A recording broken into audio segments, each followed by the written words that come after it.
According to the FBI, hate crimes in America targeting Muslims or people who just appear to be Middle Eastern surged in the aftermath of 9/11. There is this cloud, with the hate crimes, with the profiling, with being rounded up.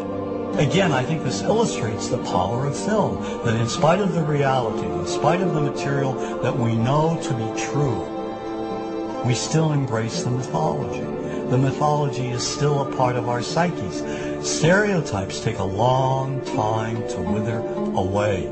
And for many of us, we're comfortable with our prejudices. We don't want to change. We've grown accustomed to this face.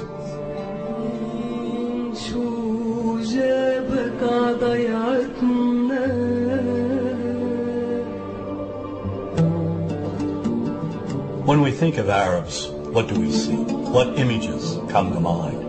Do we see actual people? People who, despite real cultural or geographical differences, do pretty much the same things that we do. When we think of Arab women, what images come to mind? Do we see women who laugh and play and who adore their children? Women who work in the home as well as outside? Would it come as a surprise to know that in many Arab countries, a majority of college students are actually women? What's our immediate image of Arab men? Do we see loving fathers? Men who want to provide for their families? What about Arab teenagers? Do we see them the way you would think about teenagers in other parts of the world? Then there's religion in the Arab world. Do we see it as all-encompassing, dominating everything else? Do we know that even though faith plays a huge role in the Arab world, just as it does here in the United States, that it's also true that much of the Arab world is quite secular? When we think of Arabs and religion, does Christianity come to mind? Do we remember that there are over 20 million Christians in the region who have lived side by side in harmony with Muslims for centuries?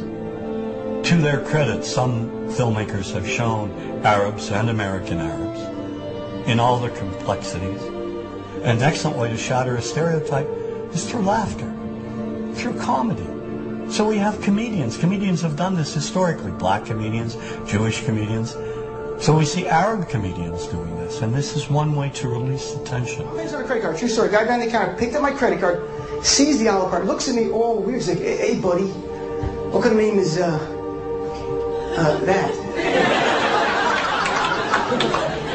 I'm like, "Well, sir, it's an Arabic name." He goes, what does this mean?" So I'm like, well, translate it to English. It means peaceful, friendly Arab.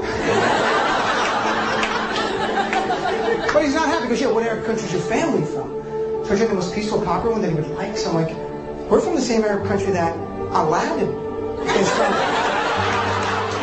To his credit, Michael Moore in Fahrenheit 9/11 in the DVD includes a scene with this comedy coming out. My name really is Ahmed, and I can't fly anywhere. All you white people have it easy. You guys get to the airport like an hour, 2 hours before your flight. It takes me a month and a half.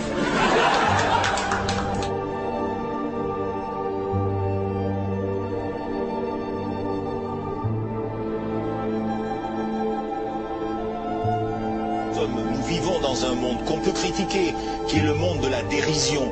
Vous le savez bien, et dans les médias, je dirais, le monde de la dérision, on se moque de tout. Le fait que ça se fasse me satisfait. Parce que ça veut dire que nous avons, qu'on est libre, peu à peu... Il faut qu'on soit beaucoup plus sage que ça, qu'on rentre pas dans ces provocations. Et c'est pour ça que... C'est l'autocensure, ça, Jamel. Tu comprends ce que je veux dire? Si on commence à pas faire de dessin pour pas choquer les musulmans... Non, c'est de l'autocensure. C'est la fin de la liberté d'expression. Pour moi, la liberté d'expression, la liberté d'expression et le respect font partie, sont mariés ensemble. Moi, je suis pour la liberté d'expression. Mais si je vais blesser une personne, pourquoi blesser la personne? Non, mais si moi j'ai envie de faire une caricature sur Mahomet ou sur un rabbin ou sur Jésus-Christ, il faut que j'ai le droit de le faire. Tu comprends? C'est ça la France. Quand tu sais que tu vas blesser 10 millions de personnes, pourquoi tu vas les blesser? Pourquoi? C'est la liberté, c'est ça. C'est la liberté de...